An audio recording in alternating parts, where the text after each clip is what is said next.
I'm just going to talk for the next 30 minutes or less about your career opportunities with ODOT. So this is a title I came up with, ODOT, a great place to work. That's based on my perspective. As I mentioned at the beginning, I've been working for ODOT for over 33 years, so I really believe it has been a great place for me to work, and a lot of other people that I've worked along with and still do, I know feel the same way.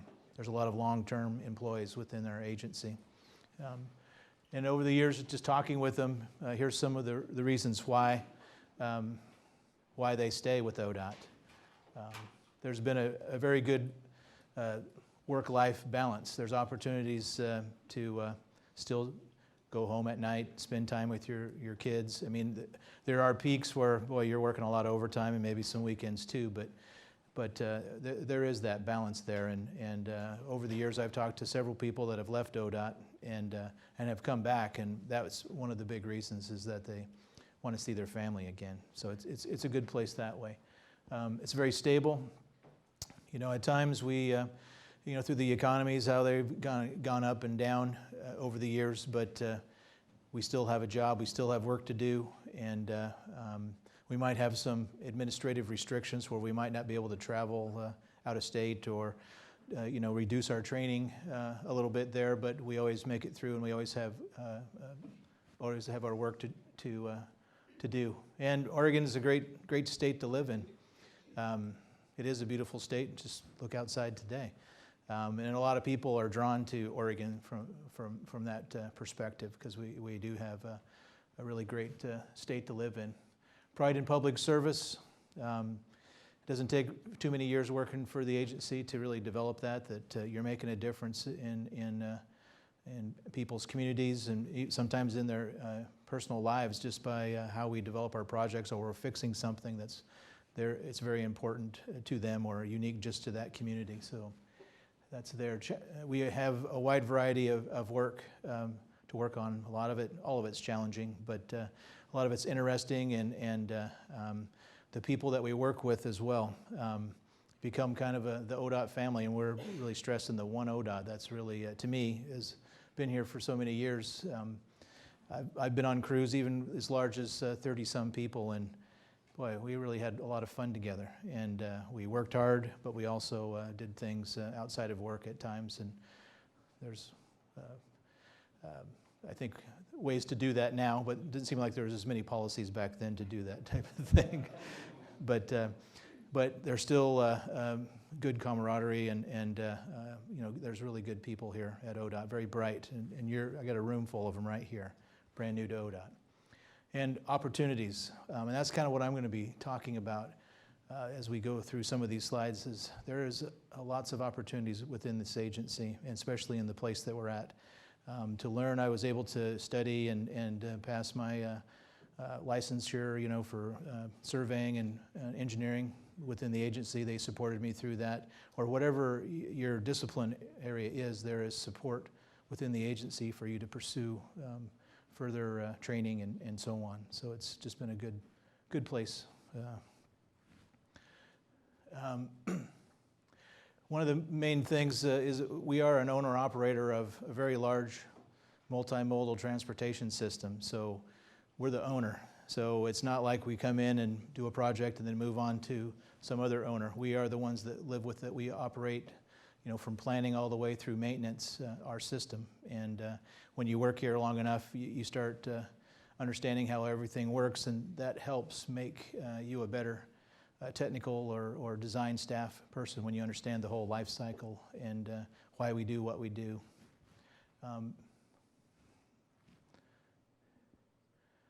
So our system, as I mentioned, supports the economy and connects Oregon. You know, we're the national experts. We have opportunities to be that person to set the national standard or influence the national standards, run research projects, really advancing the practice. And that's exciting. There's lots of things that are fun around that. Best practices. We also work with a diverse group of stakeholders. I've worked in several different regions through my career. And there is a big difference between here in the Willamette Valley, along the Coast Highway, or clear over in Enterprise, Oregon, where I met Ken, I think, quite a few years ago, working on a project over there. And the communities and the perspective are completely different, and it's kind of fun to get to know each area and kind of what's important to them, and work through some of those problems. And then again, public service, when you're helping that community or those individuals, it makes you feel good. It makes you have some pride in what you do. Right now is a great time to be working for ODOT, to be an engineer. We just passed the biggest transportation package that we've ever had. So there's, well, I know now, a lot of you weren't here a few years ago when we had a different scenario. We actually had a cliff in front of us, and we were downsizing. And I think David talked about we were ramping back up to account for those positions that we downsized to. But now we have a mountain in front of us of work. So, we have all kinds of opportunities there. We're going to be partnering with ACEC. We have some of the ACEC representatives in this room today, and you'll see more and more of them in a lot of our work groups and other task force type initiatives that we're working on to get their input, because it's going to take, it's going to be a closer partnership that we have with ACEC, AGC, and ODOT. It's going to take all three of us to be able to deliver this huge effort that we're undertaking. And we're all having similar struggles with ramping up our staff, and there's lots of turnover in the construction area as well. They're having a hard time finding operators and others because of their retirements. So we have similar challenges that way. We're realigning, and that's always good to just take a look at how we've done things in the past. Now is an opportunity to be more efficient and do some process improvements. And with that, there's all kinds of opportunities to take a look at things. I always enjoy kind of challenging that status quo, and some of the reasons why we do things. One thing I have found through my career is sometimes you just don't understand. There's several steps, and this step here, it doesn't make sense. Well, it probably did. It might not mean anything today, but 10 or 15 years ago, it had its purpose. So it's good to reevaluate. Our national requirements change, other things change. We're going from paper to a digital world, and a lot of our processes were set up based on paper. So some of those steps we probably don't have to do anymore. So it's good to reevaluate that. And again, it's just a great time to be an engineer or a technical professional, because there are so many things for us to work on and improve. So ODOT is an agency of opportunities. And so I'm going to be talking about rotations, developmentals, job openings right now. I think all of those are on the table. We have a lot of vacancies right now, so sometimes those rotationals are difficult to do when you have a workload issue within your particular crew or so on. But where I like to be is really stress that I call it cross-pollinating, but especially within the region and the headquarters staff. I think it's good for some of the headquarters staff. A lot of our project delivery experience is kind of dated now, and it's good to go out to the regions and kind of see how projects are being delivered today, and vice versa, have the regional staff come and take a time at performing some tasks that are centralized, and see all the program management and the development of the standards and all those things. And I think that's those opportunities will be there, and continue to develop that. We have a wide variety of projects, and as I mentioned, when we were going to be developing those core competencies, projects is going to be one of the things that will help develop you in your career. As the complexity of the projects, you'll start off with simpler options, but it won't be too long before you'll be moving into a more complex and so on. And that's kind of how you develop your skills that way, along with actual training. Advancing the practice, I think I mentioned. We just put on the, I remember the AASHTO committee was from the traffic roadway section, where we requested that another member be someone from one of the tech centers. So I see that as opportunities in the future as well. It doesn't have to just be the headquarters staff. It's good to have, especially when there's multiple members there, have someone that's closer to the actual design or whatever that discipline is to participate on a national committee. You learn a lot there too. And then employee development plans. So as you work with your supervisor, it's good to talk to your supervisor during your performance appraisals or monthly check-ins and so on. Make sure you have a discussion about what do you want to do in the future. You know, here's some things you might need to work on in your current role, but then where do you want to go in the future? And it's good to make sure your supervisor is aware of some of those things so that as he goes off or she into other meetings and opportunities are being talked about amongst other managers, if you were telling them, hey, I would really like to venture into this, and then they're at a meeting and they're talking, and some other manager might need, hey, I need someone that's wanting to learn and help us out in this area. That's how those opportunities for you individually will occur. So you have to get on it on someone's radar screen is what I call it. Make sure you're talking with your supervisor and building that network and just looking for ways to develop your skills in whatever you're working on, and then thinking about the future. I'll tell you through my career, and I'm not going to go through the whole thing, but I will hit a few highlights that I think will back up kind of what I was saying. When I first started with ODOT, I worked up in the Portland area in the construction office. And I was the office engineer, so I was calculating all the grades and doing all the layout sheets and things. But when I went out in the field one day and realized that there was a lot of learning going on out there of how this looks, and I've calculated the grades, but now see them set those forms and pour the concrete and so on. So I was volunteering to go out in the field, and eventually I figured out a way to get certified in concrete testing and paint inspection, so I got more and more exposure to the field. And then I realized our survey crew chief was afraid of heights. And our office up in Portland, we were building a lot of bridges, so I was able to get out there and work on the survey crew for quite a bit. So that was fun. I enjoyed it. But then after a couple of years of working in the construction office, an opportunity came up to go into design. So I chose to try the design work, still in Region 1 at the headquarters. And while we were doing design, we needed some field data collected, but we didn't have a survey crew, but we had all the equipment. So since I had that exposure to surveying, I became the survey crew chief and started gathering the data for us to do the design. And then later on, they needed another survey crew chief down in Salem. So my supervisor asked me if I was interested, so I went down there, and next thing you know, that was like 12 years. So I became a survey crew chief down in Region 2, and they brought me in doing design work, and started doing quite a bit of the environmental process, environmental impact, EISs, EAs, all that NEPA process. Had a lot of public meetings. You had to present we do public meetings a lot better. Back then you had to stand up in front of about 200 people of citizens and walk through your design, and by the time you got to their driveway, then they ask all these questions, and you never really got to finish the whole thing because the whole group was telling you how they really appreciated that project. Not really.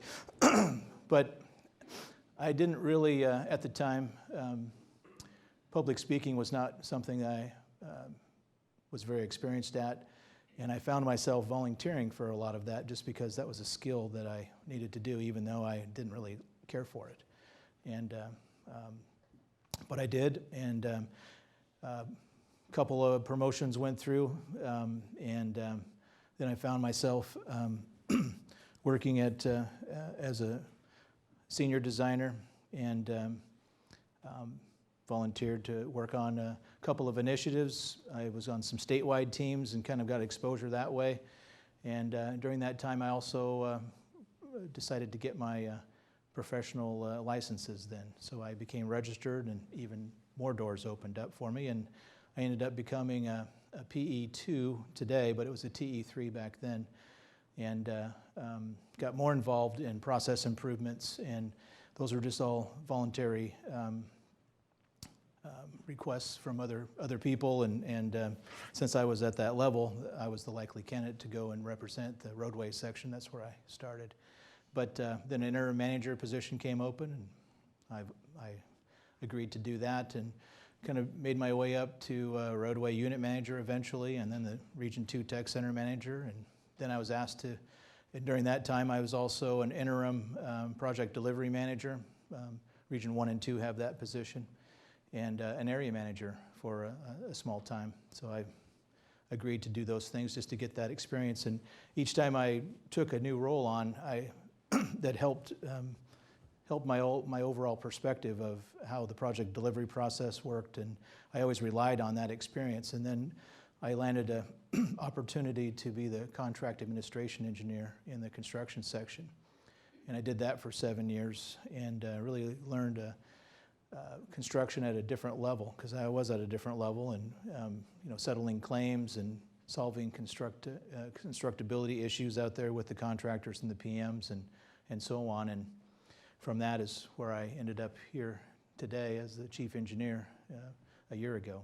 So I can look back on my career and look at all those opportunities where I did get on someone's radar screen, and I was volunteering for some of those assignments, and even stepping out in my comfort zone a couple of times where, I don't know if I know it's good for my career, but I'm not really, personally, I don't want to do that, but I kind of made myself, and I did have some very good mentors along the way, supervisors, that helped me and worked with me and gave me those opportunities, so I was very blessed that way. But so my comments to you are, go ahead and take some of those chances. Look at what you want to do, talk with your supervisor. I know I'm working with HR to try to come up with some guidance. We used to have some guidance several years ago, and I think we need to update that, what that was on career paths within the agency, and it kind of lays out some of those things for you to do. But keep trying to be the best you can at the job you're working at, because I'll tell you, every day is an interview. So if you're not in a place that you're particularly caring for, just try to do your best at it. Keep your eyes open, and other opportunities will present themselves, and you can take advantage of those, and next thing you know, you'll be looking back 33 years later, go, wow, I can't believe it's been that long. Things go really fast. So, okay. Do people have questions?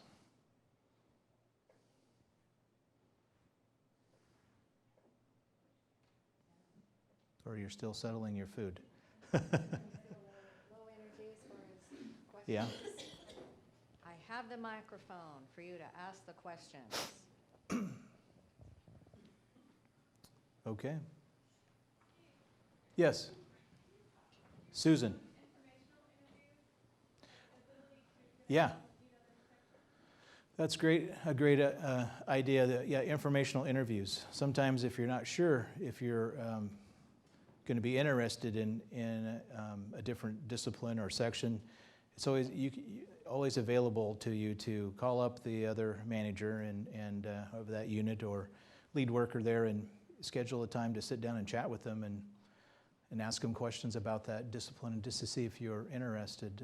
That's why the GPP program, the GEP program is good, because you get to rotate around a little bit and see the different areas, and make some mental notes if that's something that you may be interested in at a later time. But the more you can move around when you're first starting out, it's easier to move laterally. So, trying those opportunities, and when you start promoting up and getting into your lead type positions, you'll be thankful for the experiences that you've had in other areas. And I would say having a time in construction is always a good place to see how this thing hits the ground, and some of those issues that you have out there, you'll be a better designer for that.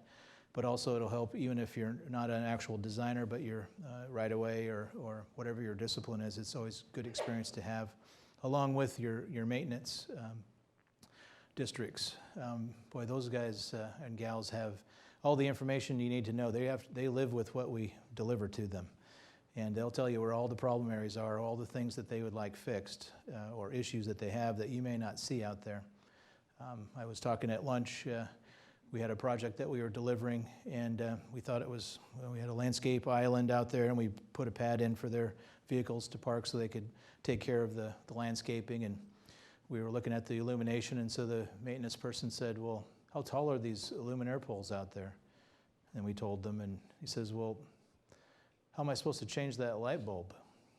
It's like, man, that's a really good question. So we had to redesign it was before it went out to contract, but we had to redesign those luminaire poles to be a shorter distance so they couldn't get their vehicle or boom truck in there, but they would have to do it with ladders. So talking with maintenance is critical as you're doing your designs, because they have to live with it, and they'll ask sometimes it's so obvious, he's like, God, how come I didn't think of that?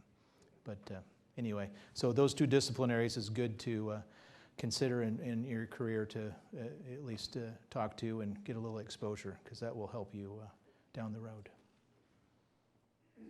Okay.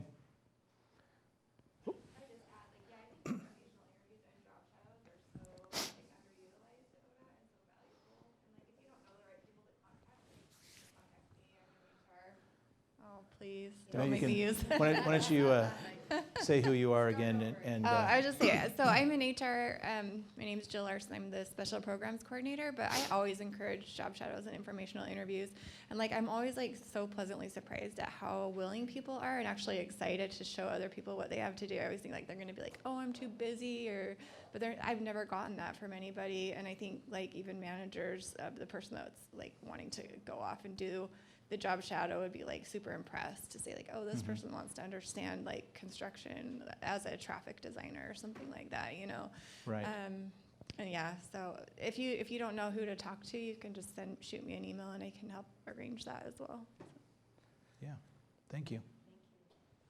You had a question? Yeah, I guess coming off of what you just said, do we have or are working on an organizational chart or hierarchy to see who to contact for these informational interviews or job shadows? I have a hard time navigating to see who does what within our agency. And it just might be me because I'm new. So I have a hard time sometimes navigating in our websites as well. So depends on what area. If you're out in the regional offices, the tech center manager is always a good person to contact, and they can point you in the right direction. Or if it's in headquarters area, you can send me an email. I can respond back to you. LinkedIn's a really powerful tool, the Workforce Information Network. So you can always just go in there and type a keyword into job title, type bridge, and then you'll see all the folks that are in bridge and what their title is and where they're at. So I use Win a ton for that kind of thing. Hey, what Jill mentioned, it was Win, which I use all the time, but it's on the intranet, and where you can look up, and there's all different kinds of categories, not just a person or what have you, unless she said put in bridge or whatever, and then there are people come up in a database, if you will, so you can look up people there. Did you have a follow-up? I find Win kind of vague. I've often found myself calling 3 people to get to the right person. Yeah. I don't know if... Sometimes one nice trick, don't make me use that microphone. Okay, then I will paraphrase. What a trick is find someone who's an administrative specialist or an executive support specialist within that group that populates. If you type in archaeology or something, find who the admin is and call them and say who would be the right person for me to talk to. That's hack.